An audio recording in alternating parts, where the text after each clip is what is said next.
Okay, now that we know 5 notes, it is time to make our clarinet cheat sheet, also known as the clarinet fingering chart. So please go in your folder and find this paper, and you need a pencil because we always write on our music in pencil. We never use pen, we don't use marker.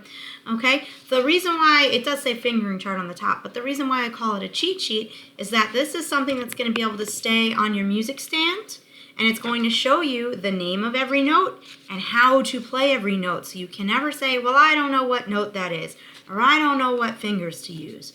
Okay, so we're going to make it right now. This is really important that you don't lose this paper. We're going to do the first 5 notes now because those are the notes we know, and that's what we need to be able to play a 5-note scale. So if you don't have your sheet, pause and go find it. You need your sheet and a pencil, and we're going to get started. If you want to put your name, that would be good. Okay, so put your name on there. You don't need to worry about your teacher's name. So what we have for each note here is we have the note, the word note, and we need to put a letter here. And then we have what the note looks like, so we know which note we're talking about. And then this is a picture of your clarinet. So you might want to put or keep your clarinet together or put it in your hands, because that might help you fill this sheet out, okay? The way this picture works is that these are the 2 thumb keys. They can't show the back, right, because it's a 2D image. So on the side are your 2 thumb keys, and these are all the holes you could be pressing. So Willie will color in the ones that we need. So let's start with the first note. We should notice the first note has a special line through it, so it must be C.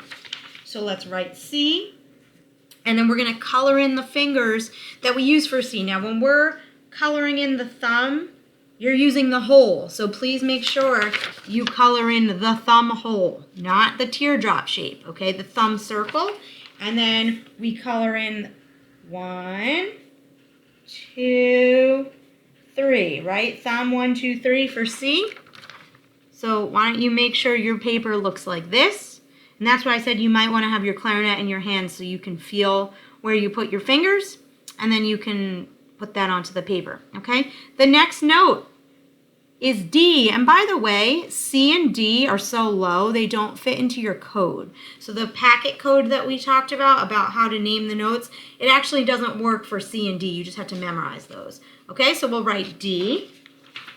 I think you're going to notice a finger pattern if you haven't already.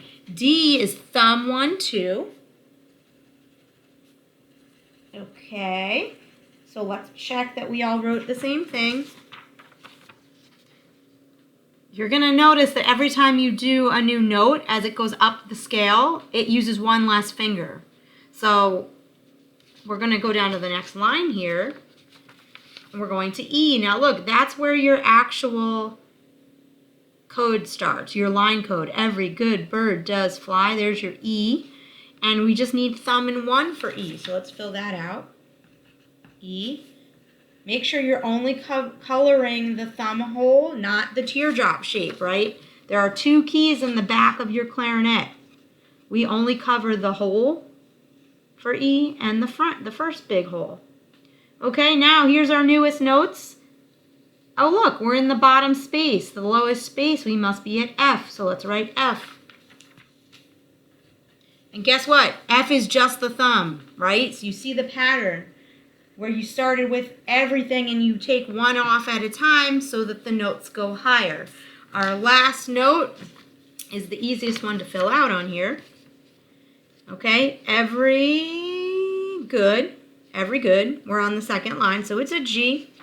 And as we just figured out, you don't press anything for G, so you need to leave that blank.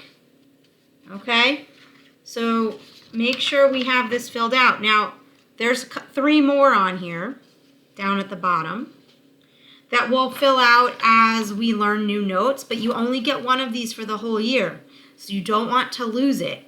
Maybe you want to scan it and make a copy in your computer in case you lose it. Okay, this is allowed to stay out when you're playing, and if you play the notes in order, it should sound like C, D, E, F, G, like do, re, mi, fa, so. That's what we're trying to make, okay? So keep this safe in your folder or in your book at all times, and you can always use this while you're practicing.